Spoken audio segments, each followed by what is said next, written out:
Бомбите често паѓаат над овој мал град со необично име во источна Украина. Њујорк е во срцето на Донбас, а до пред 2 години имаше многу руско име – Новгородски. Се смени во летото 2021 година, кога жителите го преименуваа Новгородски во Њујорк, неговото првобитно име пред советското лидерство да го смени во 1951 година.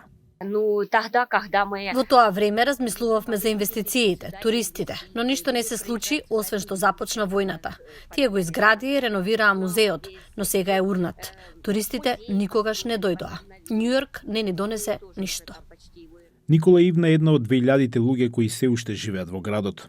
Дом на хемиска фабрика за време на советско време. Њујорк беше типичен индустријски град. Но по падот на советскиот режим, работите станаа потешки. За многумина, војната е само уште една трагедија во последните децении. Нашите надежи дека нешто ќе се промени на подобро згаснаа пред 30 години. Пред околу 30 години ја загубивме надежта.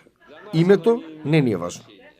Јури живее во подрум со неговата сопруга Галина и нивните 3 деца. Се преселе во овој мал простор откако пред 2 месеци бомба паднала во нивниот двор и ги разнела вратите, прозорците и дел од покривот на нивната куќа.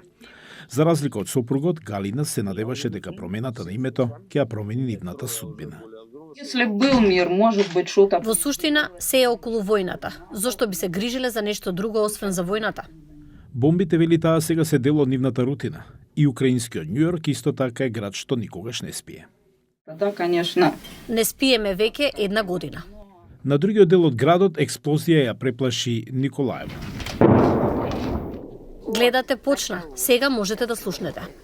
Таа се обидува да ги надмине проблемите со спиењето. Кога ќе почне гранетирањето навечер, лековите за смирување не делуваат. Ништо не помага. Таа мечта е по деновите кога границата меѓу Русија и Украина беше само бирократска линија. Како и многу њујорчани од Донецк, само сака да се вратат деновите на спокој. Името на градот, вели таа, никогаш не било важно.